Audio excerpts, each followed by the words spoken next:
Spoke before the playoffs of how important that fourth line would be. Talk about Dominic's more play so far this series.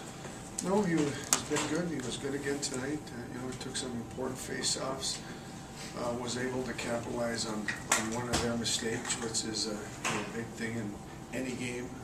If you can make the other team pay when they make a mistake, and turned out to be the winning goal. Did you think the pace was higher tonight? Did I think the pace was higher tonight? Oh, you know what? I think it's been pretty intense since the first game. Both teams are battling really hard for space and open ice, and there's a lot of hitting going on, and it's been a real tough series so far. Coach, can you talk about the decision to put JT Miller in the lineup tonight and what you thought of his game? I thought he played well. Brought us a good skill level. Did some good plays, and I was just thinking that he might be able to help us out, and I thought he did a good job too. Was some of that fit for the more speed he'll bring to the line? Well, he brings something else that Dan brings. Dan brings a lot of good things, the energy, the physicality, but JT brings a higher skill level, protects the puck a little bit better, and I thought tonight that would help us out. Was putting him on the starting lineup just a way to break JT in so he didn't have to sit on the bench and watch and think about it all? No, just his first playoff game. Henrik said afterwards, he said it's about finding a way to win, not always being at your best, but just finding a way to win. The team did that today. Do you kind of agree with him, or do you? Well, I thought we played a good game. I mean, each game obviously plays itself out differently. And tonight there wasn't a lot of room in the first period.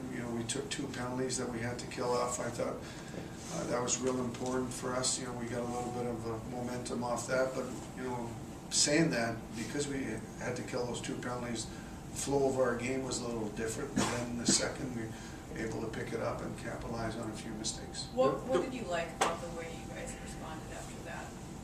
What would have been the second goal that way? The second, you mean our power play goal that was blown up? Yeah, I mean stuff like that's going to happen. You just got to keep playing, and that's what we were saying on the bench. You just got to keep playing, and that's what we did. And the word you got on that was a quick whistle. The whistle blew the play. I didn't need anybody to tell me. It's pretty obvious.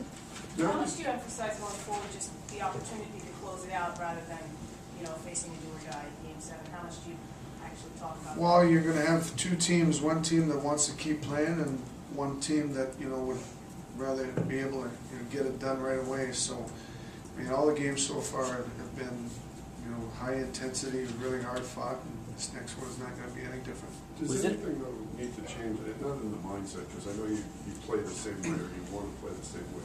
But oftentimes that last victory, like the last down in baseball, is the toughest one to get. What needs to elevate to get that last victory? Well, we're just going to try and continue to play the way we've played. They're trying to put their best game on the ice. We're trying to put our best game on the ice. And in saying that, it makes for, in my mind anyway, some real good hockey. So that's what we're going to try and do. Was it a conscious effort to put more pressure on Hal Gill, maybe more so than the typical defenseman, just because he hasn't played so much this year? Al Gill is a real good professional. He's been in the league a long time, and he's been in the league a long time because he's a good player. We know he's one of their 6 defensemen. We're trying to put pressure on all of them. You guys held them to 21, 22 shots a game. Have you changed anything in the defensive structure, or was it something that you picked up in their game plan that you were able to take advantage of? Well, I think we were 3rd or 4th in the league in goals against. We're a team that can defend well, and when it's time to go on the attack, we can go on the attack. Has it been more bottling them up in the neutral zone so they can't get rolling, or is it just being stronger in the defense? I think it's just trying to put pressure in certain areas that it enables us to get the puck back quicker, and that's in their zone and in the neutral zone. On the power play, the stuff that you went over the other day in video and really emphasized, did that translate to the ice a little better tonight? Not on the first one. No. I thought our second and third one we had some good looks. The first one we didn't execute on. Brian mentioned about having a lead going into the 3rd period, how it helps with the style of play. Can you talk about that? Well, Well, just the way we like to play. I mean, we can roll 4 lines and keep, a high tempo and shifts real short. I think we're really effective, and that's what we're able to do. Has the series put a spotlight on how important down more is for you guys? Oh, he's been an important player on our team. I mean, he plays important minutes, he kills penalties, and he had another good game tonight. Thanks, guys. See you tomorrow.